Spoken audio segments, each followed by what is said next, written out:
Welcome to Nagasaki. நாகசாக்கிங்கிறது பாருங்கள் எவ்வளோ க்ரீனிஷாக இருக்குது. நம்ம வெல்கம் பேக் டு 1945 ஆகஸ்ட் மாதம் 9th அன்னைக்கு இருக்கும். ஸோ இது கடல் கிட்டக்க இருக்குது. ஃபஸ்ட்டு இந்த இடம் பார்த்துக்கங்க. சென்ட்ரலாக இந்த இடத்துல தான் முதல்ல வந்து குண்டு வந்து 2வது இடத்துல விழுந்தது. ஸோ முதல்ல பார்த்திங்கன்னா ஹிரோஷிமாவில் விழுந்தது.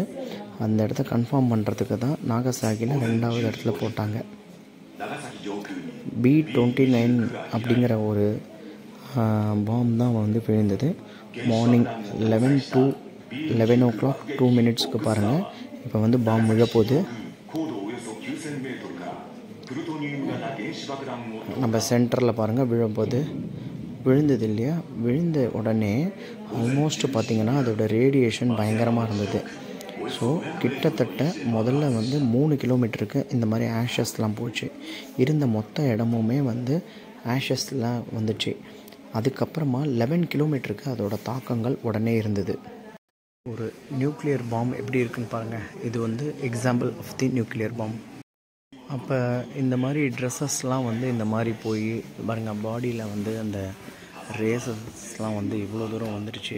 ஸோ இந்த மாதிரி திங்ஸ் எல்லாமே வந்து நாகசாக்கியில் தான் ப்ரிசர்வ் பண்ணி வச்சுருக்காங்க இன்னி வரைக்கும் ஜப்பானில். ஃபஸ்ட்டில் இந்த ரயில்வே ட்ராக்லாம் கூட எப்படி ஆகிருக்கு பாருங்கள். ஸோ இதுதான் அந்த ஃபஸ்ட்டு ஹைப்போ சென்டர். இந்த இடத்துல தான் வேர்ல்டில் 2nd இடத்துல பாம் விழுந்தது. இந்த பக்கத்தில் ஒரு ரிவர் இருக்குது பாருங்கள். இந்த இடம் தான் வந்து உரகாமி ரிவர். இதுதான் அந்த டிப் ஆஃப் ஜப்பானோட பே. இதுதான் அந்த நாகசாக்கியில் நம்ம முக்கியமாக வந்து பார்க்கக்கூடிய ஒரு இடம். இந்த ஹைப்போ சென்டர் வந்தால் மட்டும்தான் உங்களுக்கு நிறையா விஷயங்கள் புரியும்.